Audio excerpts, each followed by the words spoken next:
जब भी किसी देश में पावर की बात की जाती है तो उसमें सबसे इम्पोर्टेंट चीज़ होती है equality. Equality in citizen, equality in society, equality in justice. और इंडिया में हमें यह सुनिश्चित करती है सुप्रीम कोर्ट। और एज ए सिटीजन हमें इसके बारे में बेसिक जानकारी होनी चाहिए। तो हेलो गाइस, इस वीडियो में हम सुप्रीम कोर्ट के बारे में जानने वाले हैं। जैसा कि हम जानते हैं, इंडियन गवर्नमेंट के 3 मेन ऑर्गन हैं, लेजिस्लेटिव, एग्जीक्यूटिव और जुडिशरी।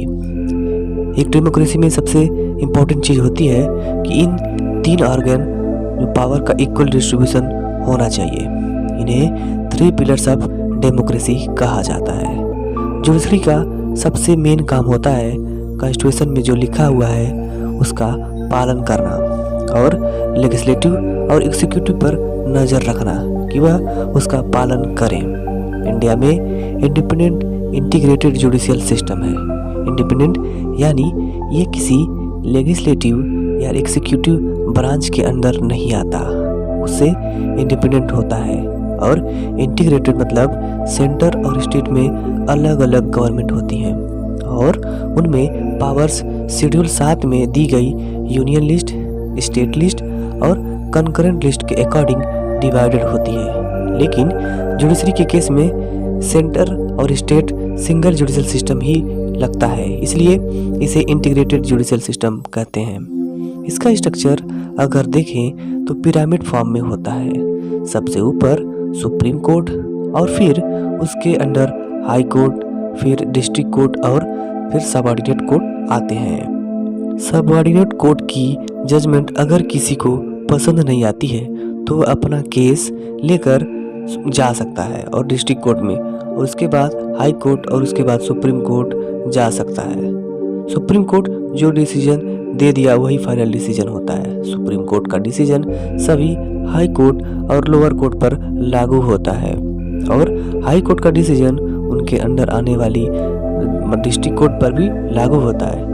कोर्ट की संख्या की बात करें तो इंडिया में एक सुप्रीम कोर्ट और 25 हाई कोर्ट, कुछ हाई कोर्ट के अंदर 2 या 3 स्टेट भी आते हैं, और टोटल 672 डिस्ट्रिक्ट कोर्ट है।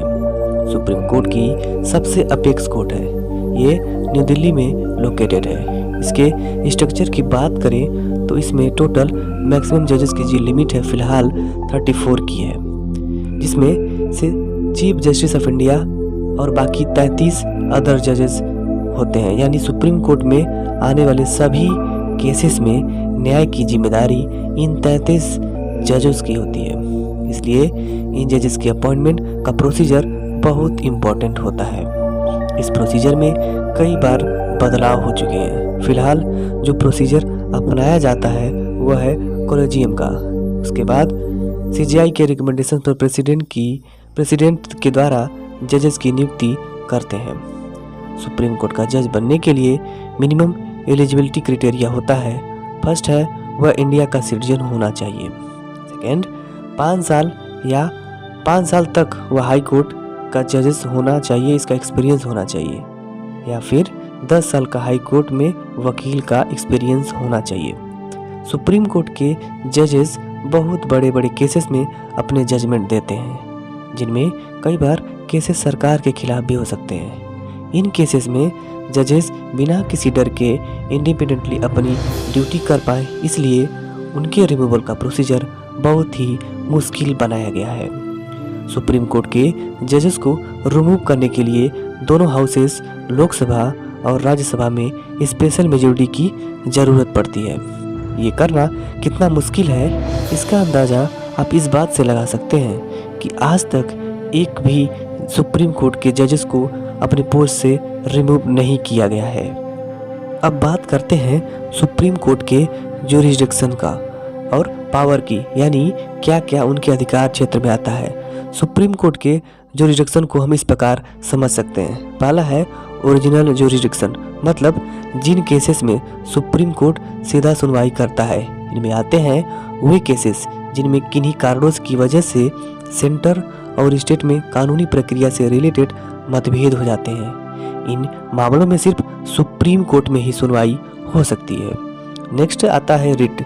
जब भी किसी सिटीजन के फंडामेंटल राइट का जो कॉन्स्टिट्यूशन ने हमें दिया है उनको उनका हनन सरकार के किसी कानूनी प्रक्रिया द्वारा किया जाता है तो सुप्रीम कोर्ट में आर्टिकल 32 के तहत डायरेक्टली जा सकता है और सुप्रीम कोर्ट की जिम्मेदारी होती है कि सिटीजन के फंडामेंटल राइट को प्रोटेक्ट करना। इसके बाद आता है अपीलिएट ज्यूरिसडिक्शन।